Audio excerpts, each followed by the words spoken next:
Hello, Governor. Hey guys, it's December, if you can believe it, in Wisconsin.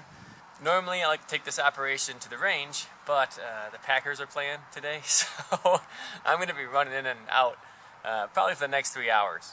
So you might actually see the sun setting as this video goes on. I'm going to ring this Benjamin Trail MP out.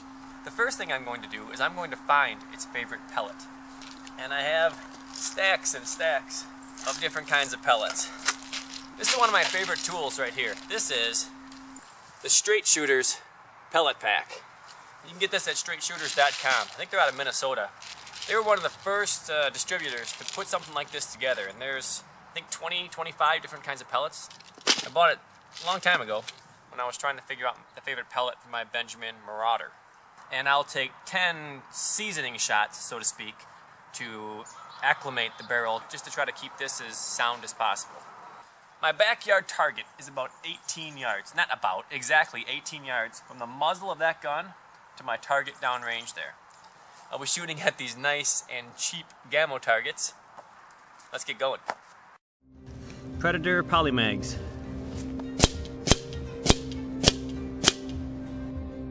Crosman Premier Hollow Points.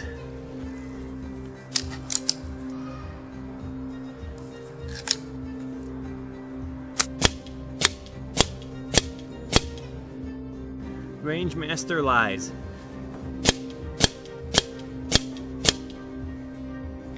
Beeman FTS.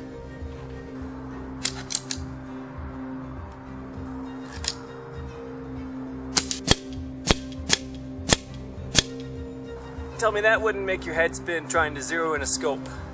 It shows potential for the pellet, but it also shows a great chance of frustration for an amateur shooter trying to get his scope zeroed in. Beeman FTS Double Gold.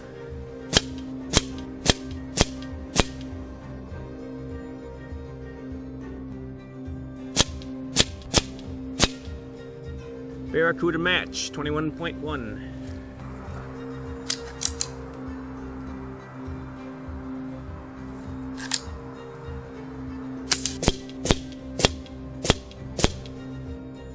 Alright, let's do those fancy FX pellets.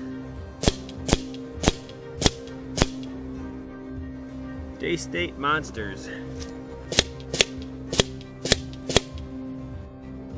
RWS Superpoint.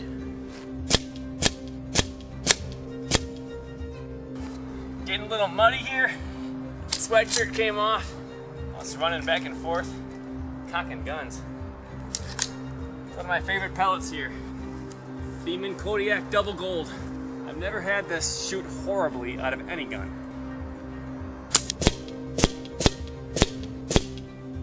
First time for everything. That's why we test them. JSB 15.9.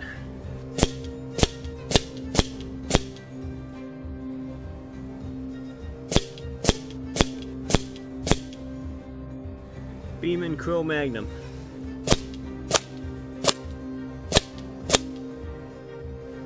Yunjin Wad Cutters.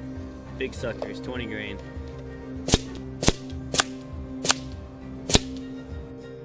These are Logan Penetrators, a lead-free pellet.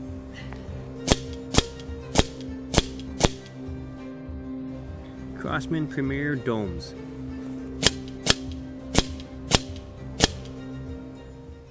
We're out at the shooting range now.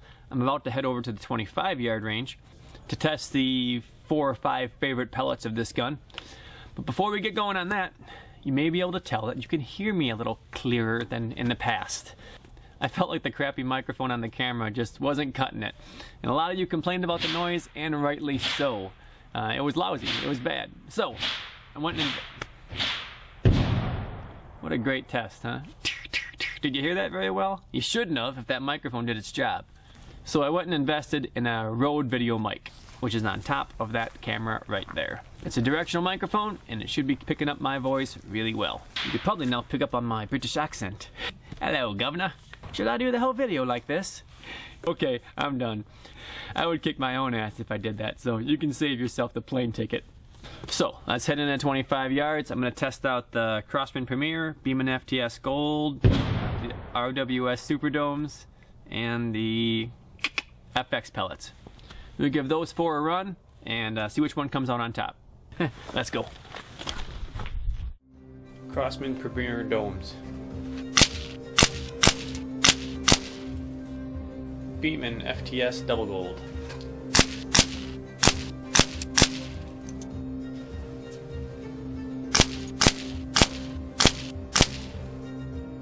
FX pellets. Logan penetrators.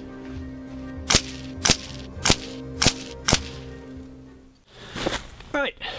So, you saw the groups, and here's our best one, the Crosman Premier Domes. No big surprises there. In my experience, Crosman guns, they like Crosman ammo. They always have shot it well.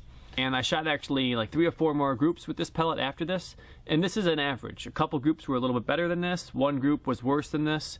I would call this the average group for that pellet.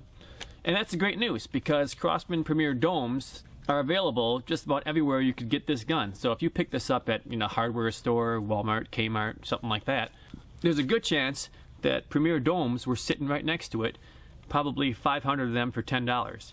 And this is on par with what I thought the gun would do. I was hoping for, half-inch, 3/4-inch groups at 25 yards.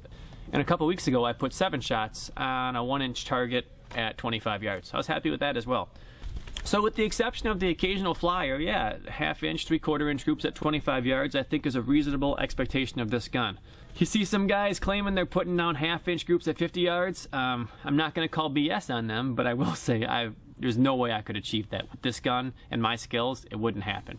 And that's what I'm trying to show you guys, our accurate representation of an average gun with an average shooter. I might not be an average airgun shooter, but I am an average Springer shooter. So these are the kind of results I think you can expect if you're just starting out or if you're just getting your first spring gun. And this gun is absolutely backyard friendly. It thumps, thump, when you shoot it. It doesn't crack, it doesn't ping, it thumps. As long as your city ordinances allow it and you got cool neighbors, I see no reason why you can't have a ball plinking with this thing in the backyard. I should note that the trigger on this gun, this is still the stock trigger. I have not yet upgraded this with the GTX trigger. That'll be done in another video coming up. But for all the gripe about the trigger, I really didn't have that big of a problem with it. Tell you what, I would take this one over the one on my Remington 597. That thing is horrible. The draw is about like this, and it's like 9 or 12 pounds of pull. Miserable trigger. I'm rambling now. You get a lot for 200 bucks with this gun, especially because it bundles with the scope, Picatinny rail, cocks nice and smooth, even has a wood stock. I mean, there's a lot to like about this. You can't go getting this expecting to make the same shots I make with my $2,000 PCP guns. So level your expectations, and I'll tell you what, you get good shooting this, you'll blow the doors off someone when you get a PCP in your hands. I didn't own one of them expensive guns till I was in my mid-30s. For 25, 30 years, I shot guns just like this.